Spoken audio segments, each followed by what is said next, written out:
As the summer season draws to an end, you're probably going to find a lot of things are slowing down their growth in your garden. And that might be a good thing, especially if you've got loads of hedges. Right now is going to be the last time that you do your final pruning before the winter, and the next time you're going to touch them is going to be in spring. You can either use a manual pair of hedging shears, or you can use a little battery-powered gadget like I've got. Remember, with hedges, it's important that they are square from the top to the bottom. Don't be encouraged to prune deep in here, because if you do that, then there's going to be no light there and the plant is going to battle to grow. So when you are pruning, make sure that you get a nice straight cut on it and don't go down in a V shape. So let's get pruning. Do this now, a nice little clip, and then leave it until spring.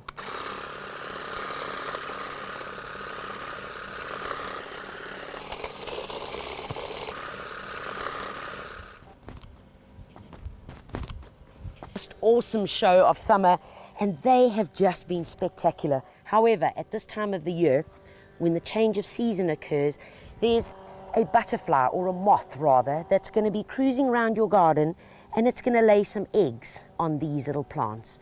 They also go for your clivias and your amaryllis, commonly known as the amaryllis worm. And this is what it looks like. Take a close look here. If you find that all of a sudden your agapanthus leaves just start going a bit yellow and looking a bit manky, and I'm actually going to pull that guy out here. Take a close look. If you look into the plant, do you see right in there? There, and look who's popping his head out. There is the caterpillar. That is the little guy that causes, oh, he's making a poo right here at my plant. Oh, now this stuff over here, do you see, that's all the manky stuff that you end up seeing. And a lot of people will phone or email me and say, Tanya, there's this goo coming out of my plants and I don't know what it is. Well, in fact, it all originates from, come on baby, out you come, from this oak over here. There he is. That's the culprit. This is the offender that causes all the damage, and if you do not spray it and deal with it, this little guy goes right down into the core of the plant, right down into the bulb, and destroys it. And in that way, you'll end up just with this implosion of mush and no agapanthus left. So, how do you get rid of him? Yeah, you know what I am going to do, but I'm not going to do that right now. Ways you can get rid of it is to go to your local garden centre, ask for something called Margaret Roberts Biological Caterpillar Insecticide. You can use that. There are other products as well which you can dilute into water and spray very safely over your agapanthus and your amaryllis and your clivias. And right now, I'm going to do what I need to do. So if you're squeamish, don't look. And that's what we got to do to get rid of amaryllis caterpillar on all of our agapanthus plants.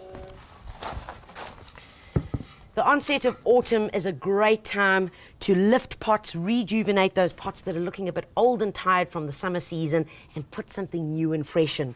Now, if you are going to be planting in a second-hand pot, in other words, a pot that you've had in your garden before, what's important is that you wash it out with a bit of a Jik solution, because if there were any diseases in here, it will kill them and get rid of them. So, very important thing to remember.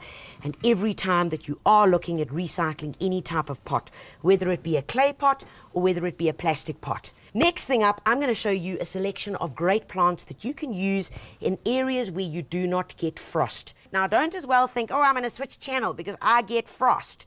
If you do get frost, then you need to put this pot that you're going to be planting into a courtyard or somewhere near a north-facing wall so that it will be protected from the frost. So let's get to it. What have I got here? I've got an Angelonia, a wonderful little short-growing perennial. I've got a thyme, it's called Silver Posy. Beautiful, such a lovely smell. And I've got this little guy, which is an impatiens. Now, you're probably thinking, but Tanya, this needs sun and that needs sun, but these don't like all that much sun. But here's the trick. This is an impatiens, but it's called sun patience. These guys need the sun. So I'm going to put that lot together and then add one or two of my favorite plants in it. First things first is we need some gravel, some drainage chips at the bottom of the pot. Let's pop some in.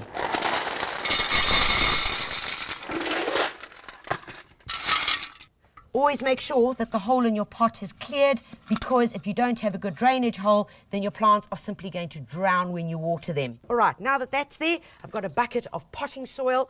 What I'm going to be adding into the potting soil is a few handfuls of bone meal. Make sure that you turn it over nicely.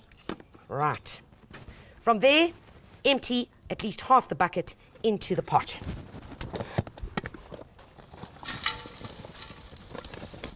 Great stuff. Right, you'll notice that we filled the pot about 3/4 of the way full. So first up, I'm going to use one of my main plants, and that's going to be the sun patience.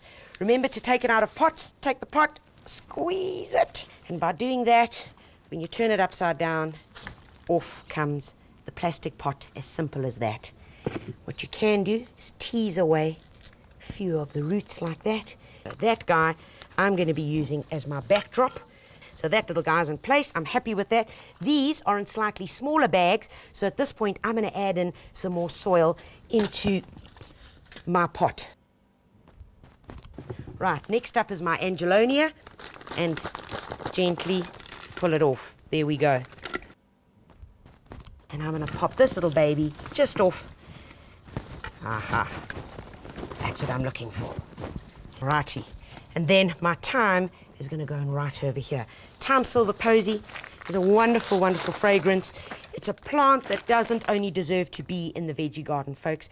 This plant deserves to be in your garden or in your pot. We're just going to open it up a little bit like that. Take this baby and pop him right in this little gap over here. In goes that baby. Remember, thyme is cascading. Now that our 3 major plants are in, take your little hand trowel and once again start filling in. Here we go. Take the back of the hand trowel and you can firm it in. And last but not least, I picked a few of these little guys out of the garden, out of one of my pots. I'm going to take it, just pop it in here, and there you have it. One time's beautiful autumn container. It's going to go throughout the winter for you, giving you beautiful color. Remember, you can change this maybe with a salvia if it starts going off. You could then change it with maybe an echinacea, or you could even use some beautiful pansies just to fill it in during the winter months. And all in all, you've got a great combination here.